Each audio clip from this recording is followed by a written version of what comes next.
Okay, hello guys. I'm so excited to talk to you about this today. It is spring, and spring means warm weather, which I'm so excited about. I'm from the South, and so I do not welcome the cold at any time during the year. So whenever it starts heating up, I get super excited. So, and that also means that more houses are going to come on the market. So I want to talk to you about if you are going to get your house listed, either now or in the near future for the springtime or the summer season, to be prepared. I want you to not put your house on the market and have no idea what to expect, no idea what you should be doing to get your house ready to show. So we're going to kind of go through those things a little bit.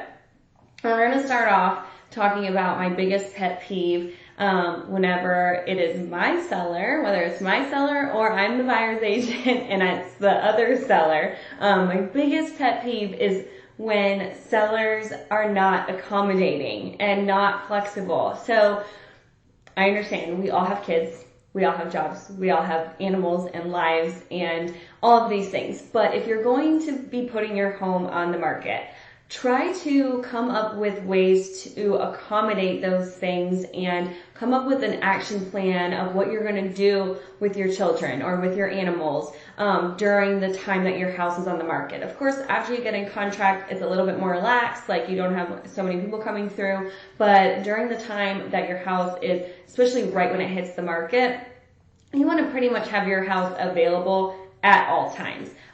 Because I always tell my sellers, if we want your house to sell, we have to be able to show it. We have to be able to get people in there. And unfortunately, it's usually at the mercy of when the buyers can come through. So if they're wanting to come through after work, we need to make that work. So try to be as flexible as possible. Just go into it knowing that. Know that your home is going to kind of be for everyone else's viewing pleasure during this time. And then another thing to really take into consideration is think about all of our senses that we have. And one of the biggest things that I never realized that people really, really care about is how a home smells. I've literally walked into homes with people and they're like, I like this house, but I hate how it smells. I don't think I'm going to be able to get that smell out. And we just walk away. So have somebody that's like not in your immediate family or that isn't over at your home a lot, maybe especially like your realtor, they're a great person. Say, okay, when you walk into my home, what does it smell like? Does it smell like animals? Does it smell like cat litter? Does it smell like baby wipes? You just never know. And you get so used to what your own home smells like. So having an outsider come in, but then on the flip side of that, you don't want to like somebody to walk in and they be overpowered with candles and scentsies and, you just sprayed Febreze everywhere. You want it to be just almost to where it doesn't smell like anything. That's what you want. Or, okay, that Scentsy smells good. But a lot of the times, especially if it's obvious that you have animals, if we walk into a home and there's a really strong, smell from a Scentsy, I'm like, what are they trying to hide? And I've had that where people move in and they're like, it smells like animals in here. And we never noticed it walking through because a seller always had a Scentsy on. And so you just want to like kind of protect yourself and just have somebody give you their honest to God opinion because it's going to help you in the long run for sure. And then the other thing is that if there's anything in your house that you're like, I am not leaving at this house. It is coming with me to my next home.